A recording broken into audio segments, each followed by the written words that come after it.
नमस्कार, lead India के इस वीडियो में आपका बहुत बहुत स्वागत है। दोस्तों, अतुल सुभाष के केस ने पूरे देश को झकझोर रखा है और अतुल सुभाष के केस के बाद से कई सारे आदेश आए हैं और इन आदेशों का इम्प्लीमेंटेशन अगर ठीक तरीके से कर दिया जाए तो निश्चित रूप से अतुल सुभाष के लिए भी न्याय जरूर होगा। सुप्रीम कोर्ट में जस्टिस विक्रम नाथ और जस्टिस प्रसन्ना बी वार्ले की पीठ ने एक सुनवाई की और उस सुनवाई में उन्होंने एलिमनी से संबंधित 8 गाइडलाइंस दिए हैं। अगर इन 8 गाइडलाइंस को ठीक तरीके से ध्यान रखा जाए तो निश्चित रूप से पति पत्नी के बीच के इस विवाद को कुछ हद तक इस लेवल पे लाया जा सकता है जहां पर किसी के साथ में अन्याय ना हो। मैं आपको बता दूं कि अगर पति पत्नी का विवाद शुरू हो गया है तो जो जीवन, जो लाइफ कुछ कर सकता था, कुछ बड़ा कर सकता था, वो कोर्ट में अपने पैरों को घसीट घसीट करके बर्बाद हो जाता है। उसका फाइनेंशियल कंडीशन खराब हो जाता है और उसके पास जीवन में कुछ खास करने का उत्साह नहीं बचता है। तो अगर आप किसी फैमिली डिस्प्यूट में फंसे हुए तो परेशान मत होइएगा। आप हमारे हेल्पलाइन नंबर 8800 444 पर कॉल कर सकते हैं। सुबह 9 बजे से लेकर शाम को 8 बजे तक आप अपॉइंटमेंट बुक करके लीगल एडवाइस ले सकते हैं। बहुत सारे रास्ते हैं कि अगर आप कितने भी स्ट्रेसफुल रिलेशनशिप में रह रहे हैं और अगर आप उससे बाहर आना चाहते हैं, समाधान चाहते हैं, तो वो समाधान मिल सकता है। सबसे पहले आइए देखते हैं कि सुप्रीम कोर्ट के 8 गाइडलाइंस क्या हैं और उन गाइडलाइंस के बारे में सुप्रीम कोर्ट ने क्या कहा है।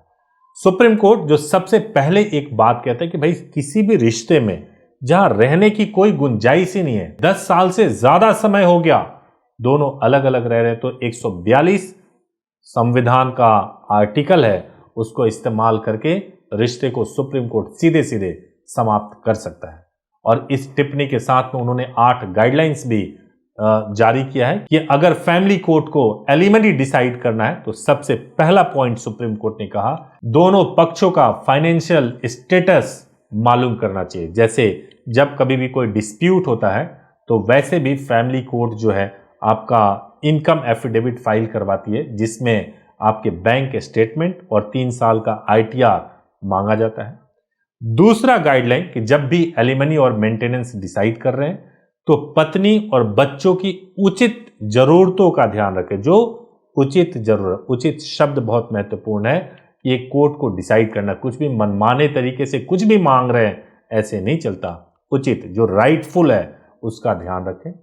जो तीसरा कोर्ट ने गाइडलाइंस में बताया है सुप्रीम कोर्ट ने कि जो भी पक्ष हैं उनकी व्यक्तिगत योग्यताएं, उनका रोजगार और उनके पास क्या संपत्ति है, इसके आधार पर भी एलिमनी और मेंटेनेंस को डिसाइड करना चाहिए। एक और जो महत्वपूर्ण गाइडलाइन बताया है सुप्रीम कोर्ट ने वो यह बताया कि जो आवेदक है, जो कंप्लेनेंट है, जो जिसने पिटिशनर है, देखना चाहिए कि जो भी उसके ओनरशिप में उसकी आय क्या है और उसकी प्रॉपर्टी क्या है।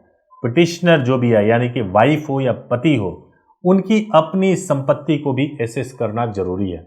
अगले गाइडलाइन में कह रहा है सुप्रीम कोर्ट कि पति और पत्नी के जीवन शैली को लेकर के भी ध्यान रखना चाहिए कि उनकी जीवन शैली एक जैसी हो और उनकी जो फैमिली ड्यूटीज है, जो पारिवारिक जिम्मेदारी है, रिस्पॉन्सिबिलिटी है, या करियर के लिए अगर उन्होंने कोई सेक्रीफाइस किया है तो उसको भी ध्यान में रख करके एलिमनी और मेंटेनेंस को डिसाइड करना चाहिए। इसके अलावा सुप्रीम कोर्ट ने अपने गाइडलाइन में यह भी कहा है कि अगर मुकदमे में जो महिला है वो हाउसवाइफ है, नॉन वर्किंग है, तो यह भी ध्यान रखना चाहिए कि मुकदमे में जो लागत उसकी लग रही है उस लागत का ध्यान रखना चाहिए कि एलिमनी और मेंटेनेंस को डिसाइड करने के वक्त।